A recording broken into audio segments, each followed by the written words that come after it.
ಎಲ್ಲ ನಮಸ್ಕಾರ.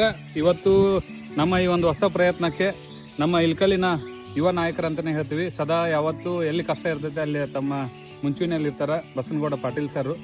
ಇವರು ಯುವ ರೈತರು, ಹಾಗೆ ಎಲ್ಲರ ಒಂದು ಎಲ್ಲಿ ಕಷ್ಟ ಇರುತ್ತೆ ಅಲ್ಲಿ ತಾವು ಧಾವಿಸ್ತಾರೆ. ಇವತ್ತು ತಾವು ಅವರು ಕೂಡ ಒಂದು ಸಹಾಯವನ್ನು ಮಾಡಿದ್ದಾರೆ. ತಮ್ಮ ಟ್ಯಾಕ್ಟ್ರಿ ತಂದಿಗೆ ಇಲ್ಲಿರ್ತಕ್ಕಂಥ ಎಲ್ಲ ಕಸನ ತೆಗೆಯೋದಕ್ಕೆ ಹೆಲ್ಪ್ ಮಾಡ್ಯಾರ.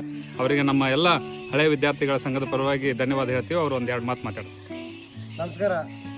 ಇಲ್ಲಿ ಸರ್ಕಾರಿ ಹಿರಿಯ ಪ್ರಾಥಮಿಕ ಶಾಲೆ ನಂಬರ್ 7 ಗದ್ಗಿಯಲ್ಲಿ ಹೋಗುವಂತಕ್ಕಂಥ ರಸ್ತೆಯಲ್ಲಿ ಈ ಶಾಲೆ ಬರ್ತೈತಿ.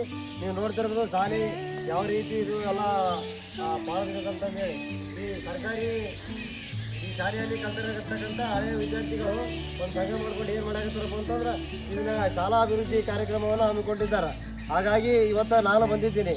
ಅವರು ಮಾಡುವಂಥ ಕಾರ್ಯವನ್ನು ನೋಡಿ ನಾನು ಬಂದು ಇವತ್ತೊಂದು ದಿನ ಕೆಲಸ ಮಾಡಿದ್ದೀನಿ. ಅದೇ ರೀತಿಯಾಗಿ ನೀವು ಸಾರ್ವಜನಿಕರು ಇಲ್ಕಲ್ನಲ್ಲಿರುವಂತಕ್ಕಂಥವ್ರು, ಈ ಶಾಲೆಯಲ್ಲಿ ಕಲಿತವರು ಬೇರೆ ಯಾರಾದರೂ ಆಗಿರ್ಬೋದು, ಸಾಮಾಜಿಕ ಸೇವೆ ಮಾಡುವಂತಕ್ಕಂಥವ್ರು ಇದ್ದು ಬಂದು ನೀವು ನಮ್ಮ ಈ ಸಂಘದವರಿಗೆ ಸಹಾಯ ಮಾಡಬೇಕು. ಈ ಶಾಲಾ ಹಳೆಯ ವಿದ್ಯಾರ್ಥಿಗಳ ಸಂಘದವರಿಗೆ ಸಹಾಯ ಮಾಡಬೇಕು.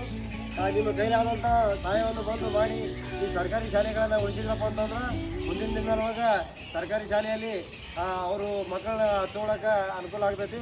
ಸರ್ಕಾರಿ ಶಾಲೆ ಇವತ್ತು ಅಳಿವಿನ ಅಂಚಲ್ಲಿ ಇದ್ದಾವೆ. ಇಲ್ಕಲ್ನೊಳಗೆ ಆಗಿರ್ಬೋದು, ಸಾಕಷ್ಟು ಕಡೆಯಲ್ಲಿ ಕೂಡ ಶಾಲೆ ಅಳಿವಿನ ಅಂಚಿನಲ್ಲಿ ಇದ್ದಾವೆ. ಈ ರೀತಿ ಸರ್ಕಾರಿ ಶಾಲೆಯನ್ನು ಅಭಿವೃದ್ಧಿ ಮಾಡುತ್ತಾರೆ ಅಂತಕ್ಕಂಥದ್ದು ಮೆಚ್ಚುಗೆ ಆದಂಥ ವಿಷಯ. ಹಾಗಾಗಿ ನಮ್ಮ ಇಲ್ಕಲ್ ನಗರದ ಎಲ್ಲ ಸಾರ್ವಜನಿಕರು ಬಂದು ಈ ಯುವಕರಿಗೆ ಕೈ ಕೊಡಬೇಕಂತೇಳಿ ಈ ಮುಖಾಂತರ ವಿನಂತಿ ಮಾಡ್ಕೊಳ್ತೀನಿ.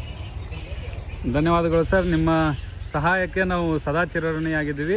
ತಾವು ಇವತ್ತು ಬಂದ ಕೇಸ್ ಎಲ್ಲ ಇಲ್ಲಿ ಕಸ ಬೆಳೆದಿದ್ದು ನೋಡ್ಬೇಕು. ಈ ನಮೂನಿ ಕಸ ಐತೆ, ಆ ಕಡೆನೂ ಹಿಂಗೆ ಇತ್ತು. ಅದನ್ನೆಲ್ಲ ಕ್ಲೀನ್ ಮಾಡ್ರೆ ಅದ್ರ ವೀಡಿಯೋನ ನಿಮ್ಗೆ ಅಪ್ಡೇಟ್ ಮಾಡ್ತೀವಿ. ಇದನ್ನು ಸ್ವಚ್ಛತೆ ಮಾಡ್ತೀವಿ ಅಂತ ಹೇಳಿ ಅವರು ತಾವು ಒಪ್ಕೊಂಡಾರ. ಮುಂದೆ ಬರುವ ದಿನಗಳಲ್ಲಿ ಅದನ್ನು ಸ್ವಚ್ಛ ಮಾಡುವಂಥ ಕ್ರಿಯೆ ನಡೀತೈತೆ.